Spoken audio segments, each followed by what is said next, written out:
Welcome to this explainer. Today, we are diving deep into a critical and sobering chapter of history. We're going to explore early Canadian immigration policies and see exactly how the government systematically restricted the entry of targeted groups.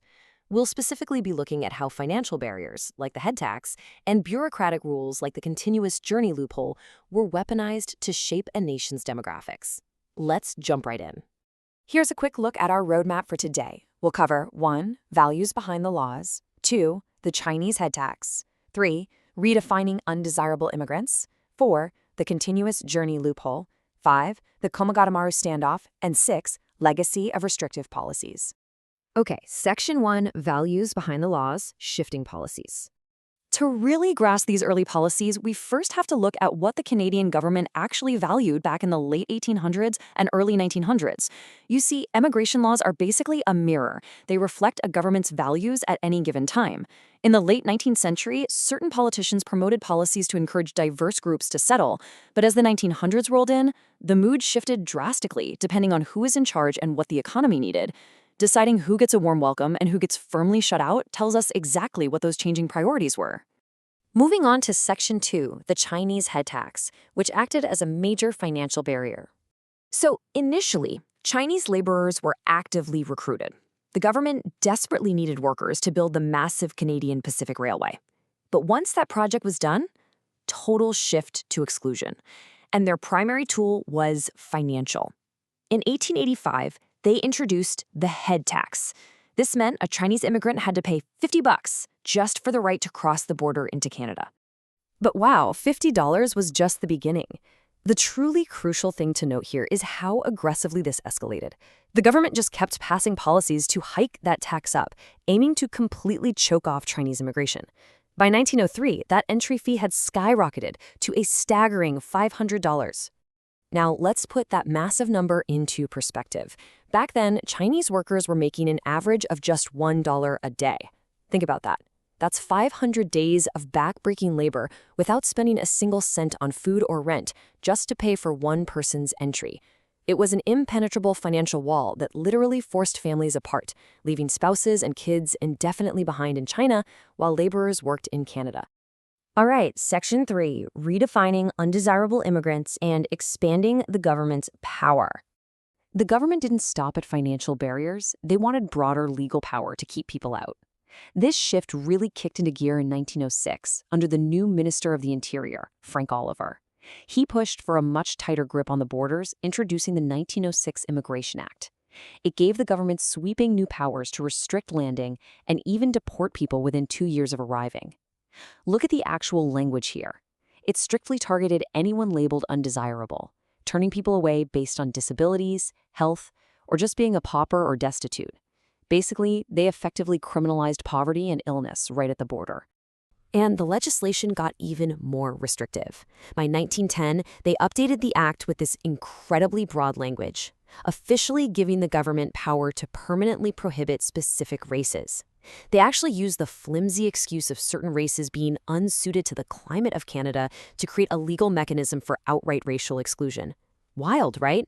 So, as you can see summarized right here, across 1906 and 1910, the government systematically built a really rigid legal framework. They broadened the undesirable categories, gave themselves a 2-year window to deport people who somehow slipped through, and established grounds to ban folks based on everything from their bank account to their race and the climate of their homeland. Which leads us perfectly into Section 4, the continuous journey loophole, or bureaucracy in action. Instead of using explicit bans everywhere, the government started weaponizing bureaucracy. The most notorious example is the 1908 Continuous Journey Regulation. It required all immigrants to travel by a continuous journey from their home country, on a through ticket purchased there.